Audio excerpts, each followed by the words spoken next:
할렐루야. 예수 그리스도 이름으로 하나님 말씀 함께 나눌 시간 갖도록 하겠습니다. 오늘은 열매 맺는 믿음 11번이죠. 11강좌 형들을 시험하는 요셉, 이 제목을 가지고 함께 나누도록 하겠습니다. 창세기 44장 전체 내용인데요, 좀 길죠. 34절까지 내용입니다. 우리 같이 저와 같이 교독하겠습니다. 한 절씩. 요셉이 그 청지기에게 명하여 가로되 양식을 각인의 자루에 실을 수 있을 만큼 채우고 각인의 돈을 그 자루에 넣고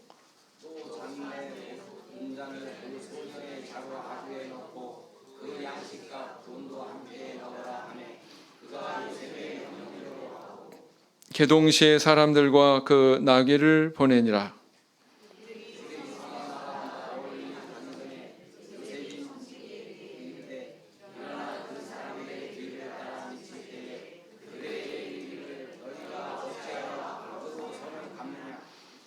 이것은 내 주인이 가지고 마시며 늘 점치는 데 쓰는 것이 아니냐. 너희가 이같이 하니 악하도다 하라.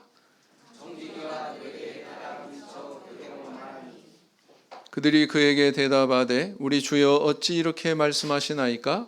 이런 일은 종들이 결단코 아니하나이다.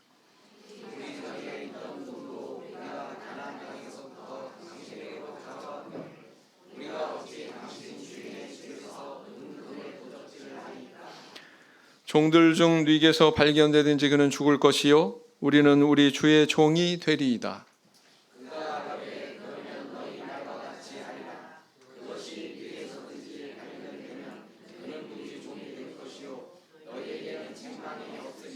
그들이 각각 급히 자루를 땅에 내려놓고 각기 푸니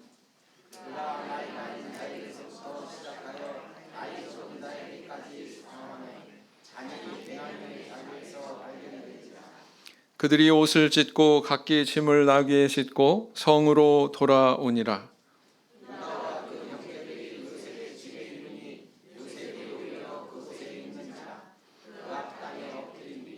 요셉이 그들에게 이르되 너희가 어찌하여 이런 일을 행하였느냐? 나 같은 사람이 점 잘 칠 줄을 너희가 알지 못하느냐?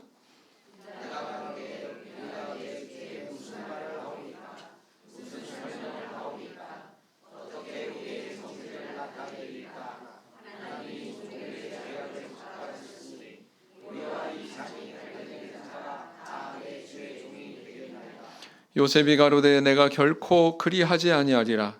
잔이 그 손에서 발견된 자만 나의 종이 되고 너희는 평안히 너희 아버지께로 도로 올라갈 것이니라.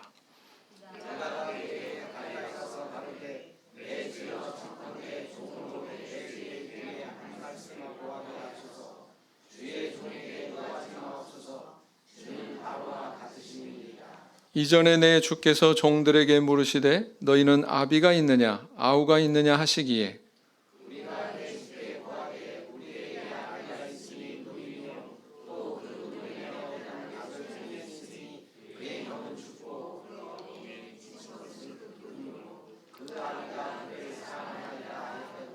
주께서 또 종들에게 이르시되 그를 내게로 데리고 내려와서 나로 그를 목도하게 하라 하시기로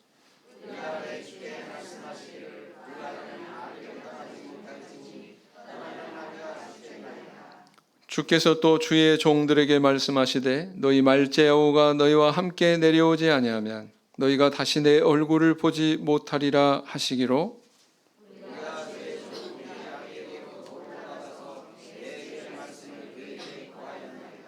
그 후에 우리 아비가 다시 가서 곡물을 조금 사오라 하시기로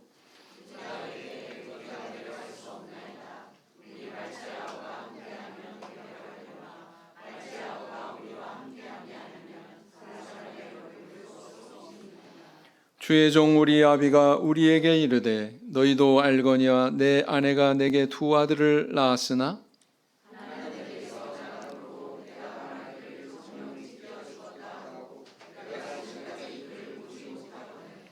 너희가 이도 내게서 취하여 가려 한즉 만일 재해가 그 몸에 미치면 나의 흰 머리로 슬피 음부로 내려가게 하리라 하니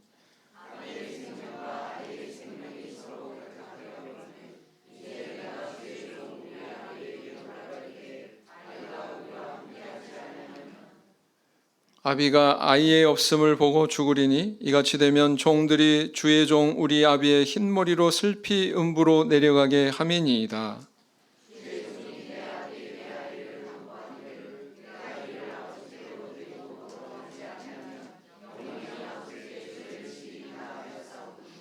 청컨대 주의 종으로 아이를 대신하여 있어서 주의 종이 되게 하시고 아이는 형제와 함께 도로 올려 보내소서.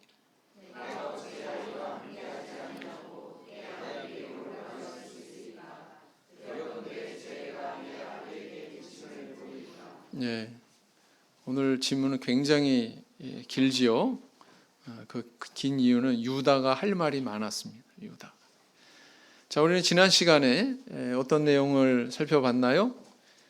이제 그 베냐민의 생사를 확인한 요셉이 안도를 했죠. 형들이 옛날에 나를 종으로 팔아버린 것처럼 베냐민한테 그렇게 해코지하지는 않았구나.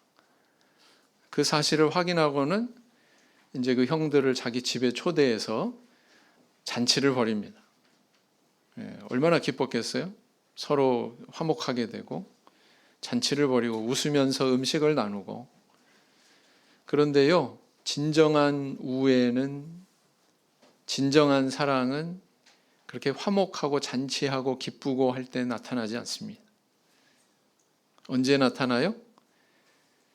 거기에 어떤 위기가 오고 갈등이 있고 막 그런 그 곤란한 상황을 만나게 됐을 때 비로소 이제 거기에 정말 사랑하나, 정말 아껴주나, 정말 우리라고 하는 건 공동체 의식이 있나, 이것이 이제 거기서 밝혀지는 거죠. 근데 이것을 요셉이 참으로도 지혜롭게 상황을 조장해 가지고 그것을 드러내고 있습니다. 그 과정을 지금 이제 쭉 보여주고 있는 거죠. 어떻게 보면 이게 클라이막스다, 절정기다 이렇게 볼 수가 있어요. 왜냐하면은 이제 그 다음 장에서는 요셉이 자기 정체를 밝히거든요. 더 이상 뭐 숨길 이유도 없고 모든 것들이 이제 다 드러났기 때문에. 그래서 이제 오늘은 바로 그 형들의 어떤 진심이 드러나는 그런 장면을 담고 있다 이렇게 볼 수가 있습니다. 자, 첫 번째, 요셉은 형제들의 자루에 무엇을 넣게 했으며 특별히 베냐민의 자루에는 무엇을 넣게 했는가? 1절, 2절을 가만히 관찰해 보면 자, 형들의 자루에는 열 형제지요? 열 형제의 자루에는 뭘 넣었어요? 돈과 양식을 넣었어요. 돈을 바꾸서 양식만 넣어야 되는데 요셉은 여전히 무엇도 넣었어요? 근데 형들은 아무런 눈치도 못 채죠. 그 다음에 베냐민의 자루에는 뭘 넣었어요? 역시 동일하게 돈과 양식을 넣고, 여기까지는 동일하지만 은잔을 넣었습니다. 이 은잔의 그 주인은 바로 애굽의 총리였던 요셉이었죠. 자, 두 번째, 자신들의 결백을 주장하는 형제들은 어떤 맹세를 하였는가? 9절을 보면 자기들이 스스로 올가미에 이제 빠져드는 그런 맹세를 했죠. 어떤 맹세를 했습니까? 만약에 그게 누군가에게서 발견이 된다면 그는 죽을 것이요 우리는 주의 종이 되리이다. 이렇게 이야기합니다. 나중에 밝혀진 바로는 그는 바로 베냐민이고, 그죠? 세 번째, 형제들이 맹세대로 이행하겠다는 말에 요셉은 어떻게 시행하겠다고 고쳐 말했는가? 우리가 전부 다 주의 종이 되겠습니다. 막 이렇게 얘기하니까 요셉이 고쳐서 말합니다. 어떻게? 은잔이 발견된 그만이 종이 될 것이다. 나중에 결과적으로 베냐민이 밝혀졌죠. 너희에게는 책망이 없으리라 이렇게 얘기합니다. 한번 생각해 보세요. 이 형들의 말처럼 우리가 다 주의 종이 되겠습니다. 그래서 그대로 시행을 한다면 형들의 진심이 드러날 기회가 있을까요? 없을까요? 없겠죠. 그러니까 참 요셉이 대단히 지혜로운 사람이구나 라는 것을 알 수가 있습니다. 네 번째, 베냐민과 아버지 야곱의 생명이 서로 결탁되었다고 자초지종을 설명한 야곱의 아들의 이름은 무엇인가? 그랬습니다. 18절에 보니까 이렇게 장황하게 말한 아들 이름이 뭐예요? 유다지요. 유다. 꼭 유다가 나서요. 르우벤도 아니고 뭐예요? 시몬도 아니고 레위도 아니고 넷째가 유다가 항상 나서요. 자, 유다가 내놓은 제안은 무엇인가 그랬습니다. 33절, 34절. 자, 여기가 정말 팡 터지는 거죠. 절정기에 이르러서 그 긴장의 어떤 그런 순간이 팡 터지면서 해소가 되는 그런 부분이다. 33절, 34절이. 주의 종은 바로 유다 자신을 가리키죠. 주의 종으로 아이를 대신하여, 여기서 아이는 베냐민을 가리킵니다. 베냐민을 대신하여 있어서 주의 종이 되게 하시고, 이렇게 이야기하고 있습니다. 이 아이는 어떻게 하라고요? 형제와 함께 도로 올려 보내소서. 그 이유에 대해서도 또 설명을 합니다. 내가 어떻게 아버지 죽는 꼴을 보겠습니까? 네, 절대로 그럴 수 없습니다. 내가 차라리 종이 되겠습니다. 자, 그래서 이것은 요셉이 철저하게 아주 치밀하게 설정한 가운데서 진행이 된 그런 상황이다 이렇게 볼 수가 있습니다. 결국은 이런 어떤 위기 상황을 조장하는 것은 요셉이 형들의 진심을 알고자 하는 그런 마음이 있었기 때문이죠. 지난 시간에도 말씀드렸습니다만 그렇게 잔치를 벌이고 막 서로 기뻐하고 즐거워하고 그래도 자기 정체를 안 밝힙니다. 그렇죠? 네. 아직도 뭔가가 남아 있어요. 요셉의 마음속에. 근데 그게 이제 오늘 해소가 되는 거죠. 이 자루에서 은잔이 딱 베냐민의 자루에서 은잔이 딱 발견이 되었을 때 이 형제들이 한 행동이 있습니다. 어떤 행동을 했어요? 옷을 찢었죠. 그죠? 그 유대인들은 이제 아주 극단적인 슬픔을 당하거나 아주 고통스러운 그런 상황을 면대하게 되면은 옷을 찢는 그런 행위로 그 고통의 정도를 이렇게 나타냅니다. 근데 이들의 아버지 야곱이 옷을 찢은 순간이 있었습니다. 언제였죠? 요셉이 죽었다고 그렇게 보고받았을 때 야곱이 옷을 찢었습니다. 그런데 이 형들이 베냐민의 자루에서 이 잔이 발견이 된 그 순간에 그것을 알고는 옷을 찢었죠. 아버지를 그렇게 고통스럽게 한 그 자녀들이 똑같이 그 고통을 경험하고 있는 겁니다. 맞죠? 네. 그래서 부모님한테 잘해야 돼요. 네? 부모님한테 잘못하면 똑같은 고통 당한다니까. 그렇죠? 부모님한테 불효하고 속 썩이고 막 그러잖아요. 그럼 나중에 결혼해가지고 태어난 자식이 아주 속을 10배로는 썩입니다. 그렇겠죠?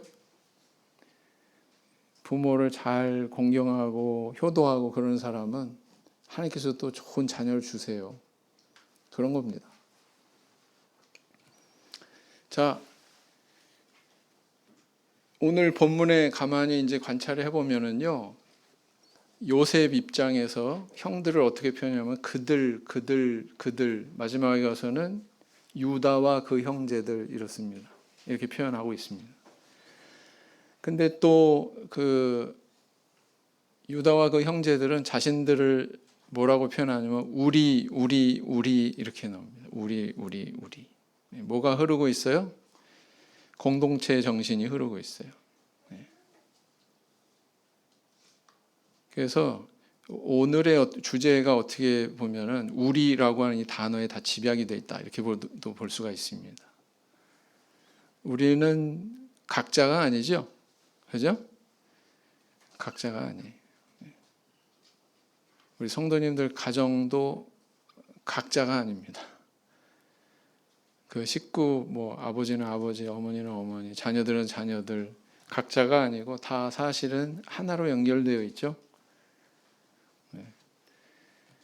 자, 저 깊은 바다로 보겠습니다.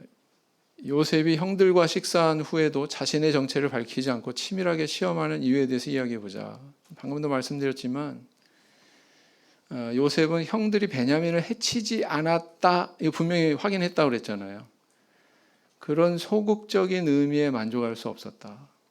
베냐민을 해치지 않았다. 베냐민을 적극적으로 사랑하나? 여기까지 알고 싶은 거예요.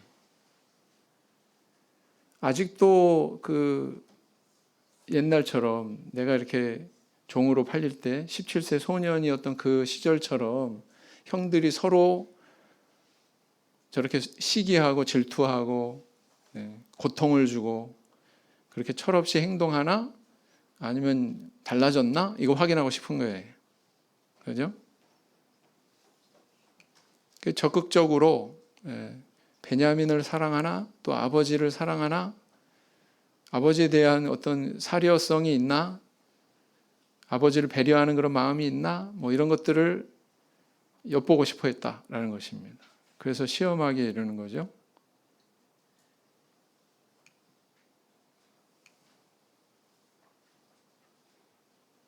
그래서 우리가 인생을 사는 동안에 깨닫는 것들이 있다면 어떤 것이 있냐면은 인간이 경험하는 여러 가지 상황들이 있습니다. 뭐 즐거운 상황도 있고 고통스러운 상황도 있고 때로는 뭐 배신당하기도 하고 때로는 내가 남을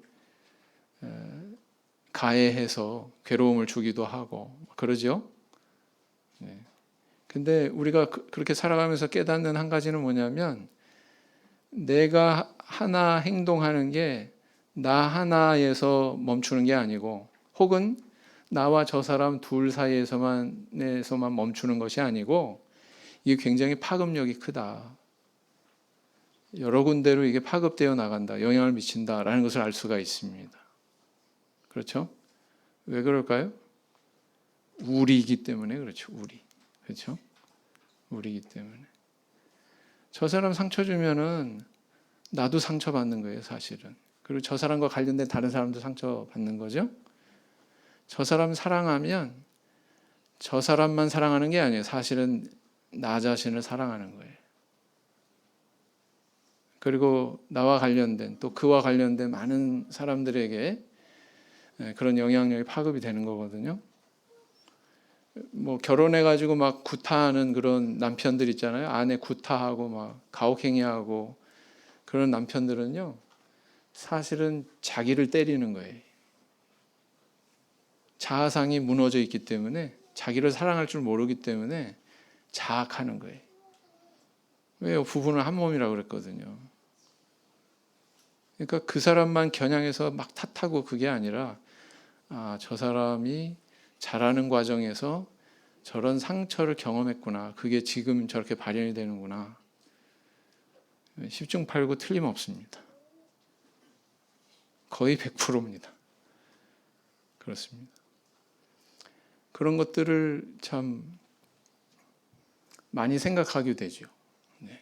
전도서 3장 8절 읽어보시겠습니다. 시작.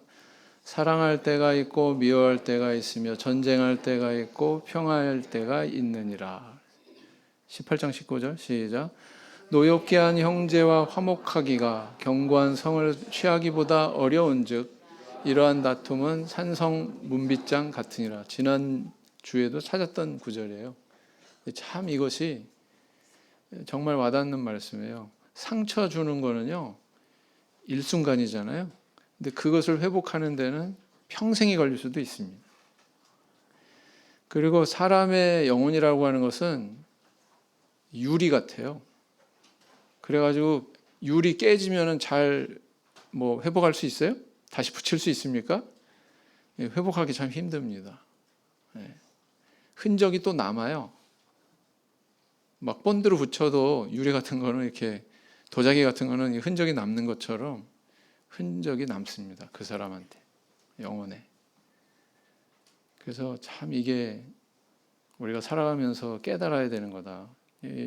요셉의 형들 한번 보세요. 지금 20년이 훌쩍 지났는데도 그 자기들이 행한 그 행위 때문에 자기들이 받은 상처, 사실 엄밀하게 얘기하면 요셉한테 상처를 줬잖아요. 그죠? 근데 사실은 자기한테 상처를 준 거라고요. 거기서 헤어나질 못해요. 참 너무 불쌍하지 않습니까? 자, 그 다음 16절에서 유다가 형제들을 대표해서 요셉에게 이야기한 내용에서 알 수 있는 것을 이야기해보자. 유다가 형제들을 대표해서 요셉에게 이야기합니다. 르우벤도 아니고 시몬도 아니고 레위도 아니고 넷째인 유다가 항상 나서서 이야기하죠. 왜 그렇습니까? 네. 과거에 안 좋은 사건이 있었죠. 르우벤은 비라와의 통간 사건이 있었다라는 것입니다. 비라가 누굽니까? 네, 아버지 야곱의 후처죠. 그 다음 시몬과 레위는 세겜의 살육 사건의 주범이었습니다.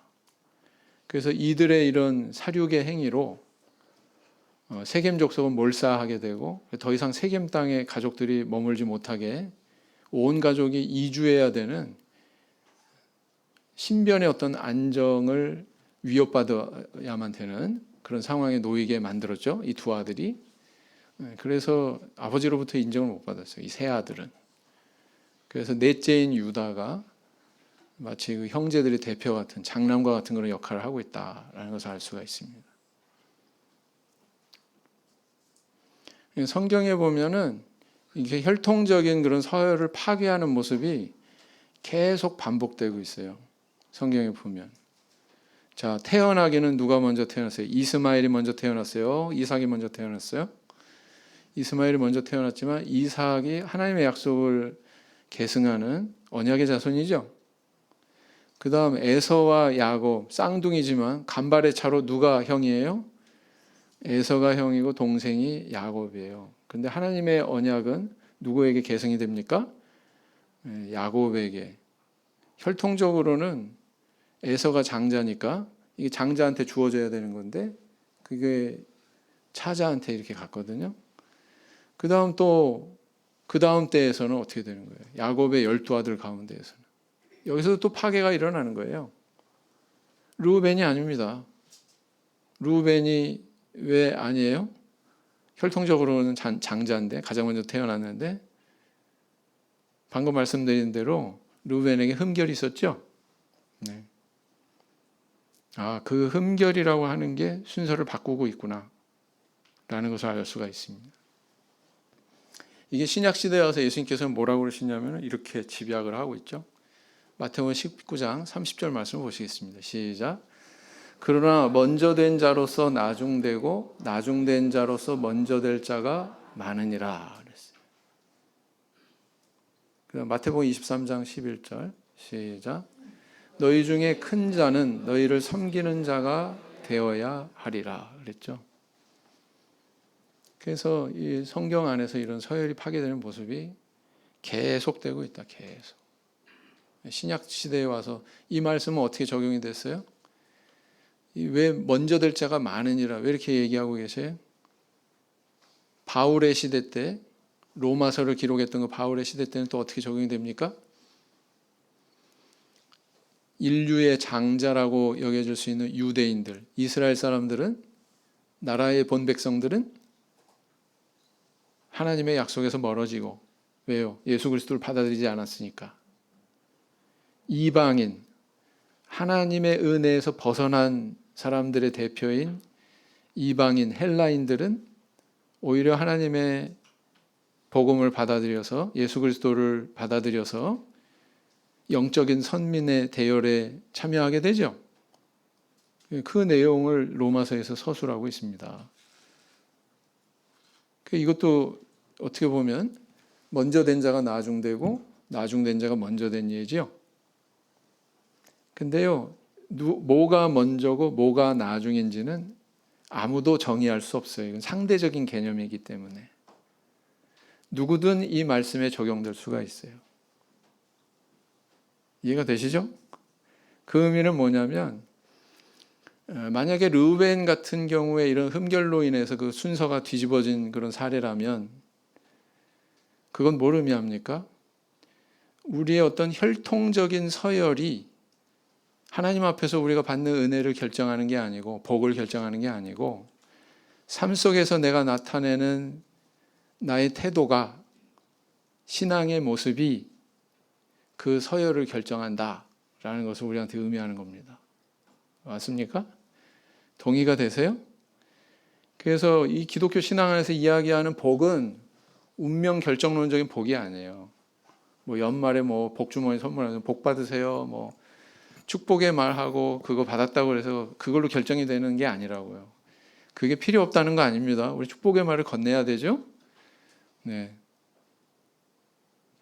근데 우리 삶의 현장에서 우리가 어떤 신앙을 나타내고 어떤 삶을 살아가느냐가 우리가 받는 복하고 아주 긴밀하다. 그걸 우리는 알아야 된다는 거예요. 그래서 누가 먼저다, 누가 나중이다 정해진 게 없다. 항상 긴장 관계에 있다. 성경은 그걸 계속 뒤집어 놓고 있다. 그걸 여러분들은 아셔야 됩니다. 그 다음 세 번째, 요셉이 모두 종이 되겠다는 형제들의 제안을 거절하고 오직 은잔이 발견된 자에게만 책임을 물려고 한 사실에 대해서 이야기해 보자 그랬습니다. 네. 사실은 요셉이 조장했다고 그랬죠. 만약에 요셉의 형들처럼 우리가 전부 다 종이 되겠습니다 이렇게 된다면 그들의 마음속에 있는 진심이 바깥으로 드러날 기회가 사라져 버리는 거예요. 근데 요셉이 이렇게 딱 한정을 했기 때문에 그 한 사람만 내 종이 될 거야. 그 한 자리를 놓고 누가 그럼 종이 될 거냐. 이 상황이 되어야만 진실이 드러나는 거죠. 그렇죠?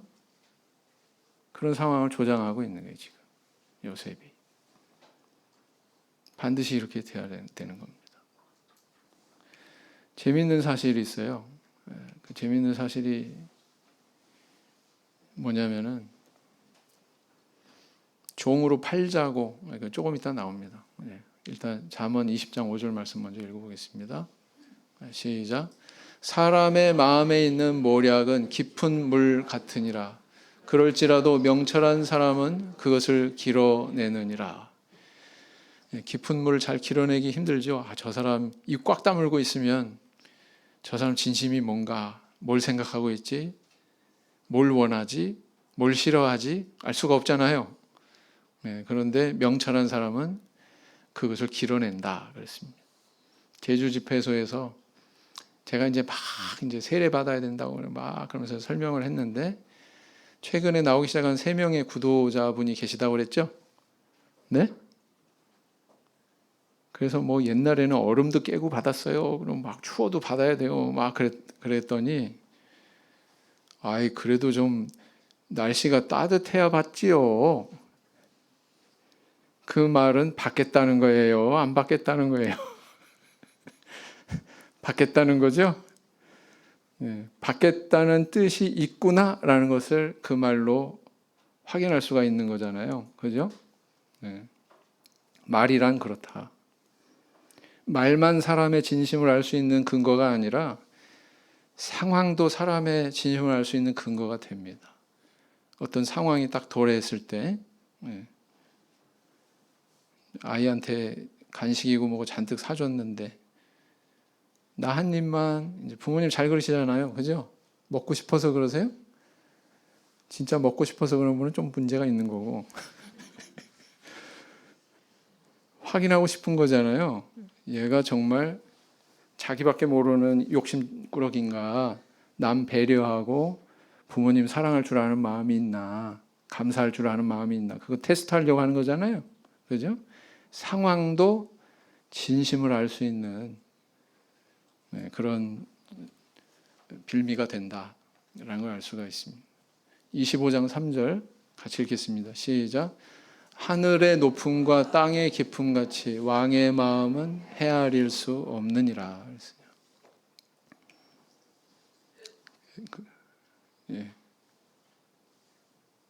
딸꾹질을 하시네.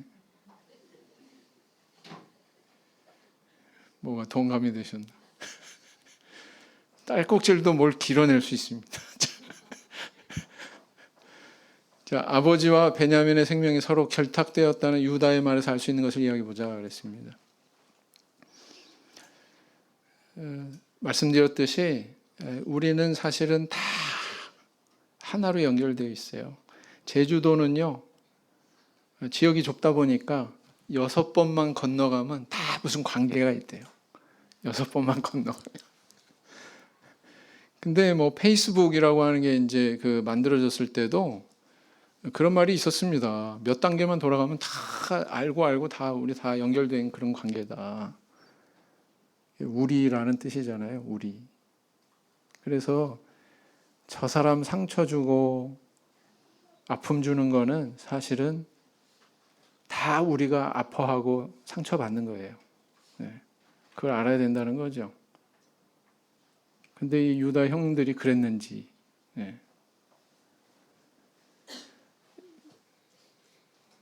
요셉이 17살 때 종으로 팔 그 무렵에는 아주 뒤도 생각 안 하고서 아주 용기 있게, 용기라고 볼 수가 없죠. 참 생각도 없이 그렇게 행동했습니다. 이게 아버지한테 어떤 상처를 남길 거라고 하는 거, 또 그 자신들에게 어떤 상처가 될 거라고 하는, 그 생각하지 못하고 그렇게 행동을 한 거죠.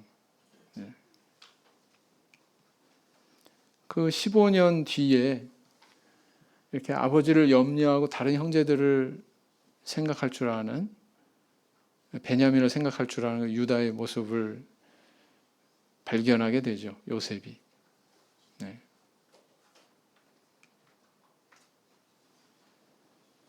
그래서 종으로 팔자고 했던 인물이 바로 누구냐면은 유다였어요. 유다. 읽어보시겠습니다. 시작. 유다가 자기 형제에게 이르되 우리가 우리 동생을 죽이고 그의 피를 은닉한들 무엇이 유익할까? 자, 그를 이스마엘 사람에게 팔고 우리 손을 그에게 대지 말자. 그는 우리의 동생이요 우리의 고륙이니라 하매 형제들이 청종하였더라 그랬어요. 유다가 그래도 저렇게 얘기했으니까 안 죽고 살았네요. 아마 요셉은 다른 건 귀에 안 들어왔을 거예요. 자기는 결국은 종으로 팔렸고 종으로 팔자고 제안한 형의 입이 눈을 감아도 그 입이 생각나고 그 음성이 생각나고 그랬을 거예요. 그러지 않았을까요? 그랬던 유다 형이 뭐라고 그래요? 이제 15년 뒤에 자기 앞에서 내가 종이 되겠습니다. 내가 저 베냐민 대신에 내가 종으로 이렇게 묶이겠습니다. 그렇게 얘기하고 있는 거죠. 네? 이 이야기를 들었을 때 요셉의 심정을 한번 생각해 보라고요. 베냐민은 자기예요. 베냐민 대신 내가 종이 되겠습니다 라는 얘기는 요셉 대신에 내가 종이 되겠습니다 라고 말하는 거랑 똑같은 거라고요. 그랬겠죠? 왜냐하면 우리니까. 자, 5번째, 베냐민을 대신해서 종이 되겠다는 유다의 제안은 요셉에게 어떤 감동을 주었을지, 또 이것이 성경의 가장 큰 계명과 어떤 관계가 있는지 이야기해보자 그랬습니다. 자, 유다가 한 말의 본질은 뭐냐면은 아이고 내가 어떻게 아버지 죽는 걸 보겠습니까? 이건 뭐예요? 아버지에 대한 사랑이죠? 그죠? 그 다음에 베냐민 대신 내가 종이 되겠습니다. 이건 형제에 대한 사랑입니다. 이것을 고백하고 있는 거예요.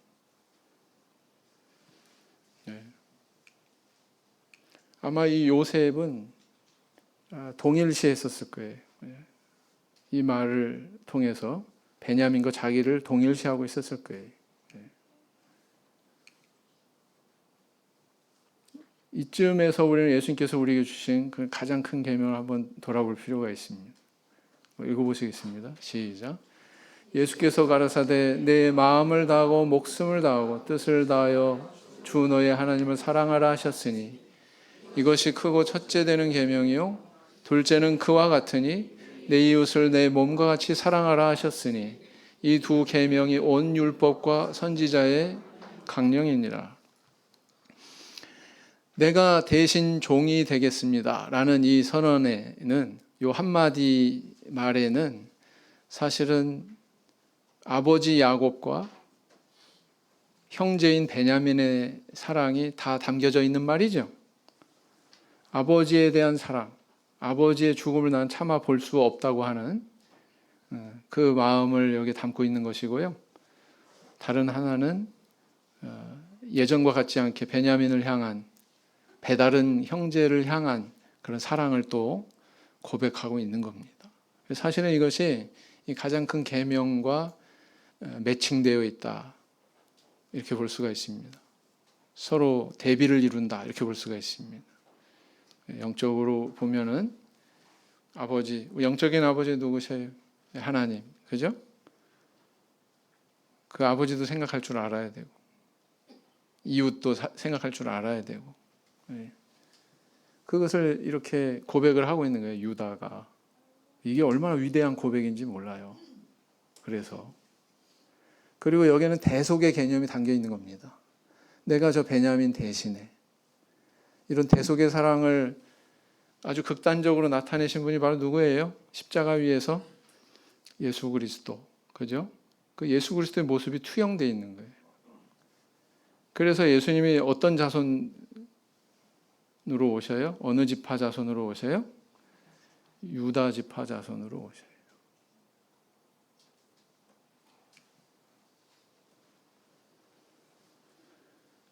둘이 하나로 결탁된 그런 사랑에 대해서 우리는 발견하게 되죠. 요한일서 4장 20절 읽어보겠습니다. 시작. 누구든지 하나님을 사랑하노라 하고 그 형제를 미워하면 이는 거짓말하는 자니 보는 바 그 형제를 사랑치 아니하는 자가 보지 못하는 바 하나님을 사랑할 수 없느니라 그랬습니다. 자, 이제 정리하고자 합니다. 다음에서 나열되는 특징은 뭘까요? 어떤 공통분모는 뭘까요? 다윗의 소속 지파, 어떤 지파? 요나단의 소속 지파, 베냐민 지파.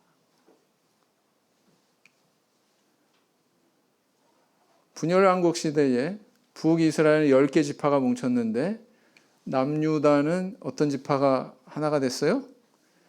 유다랑 베냐민 지파. 신약시대에 와서 예수님은 어느 지파 소속이에요? 유다 지파. 바울은 어느 지파 소속이에요? 베냐민 지파. 재밌죠? 대를 이은 이런 둘의 관계가 성경에서 발견이 됩니다.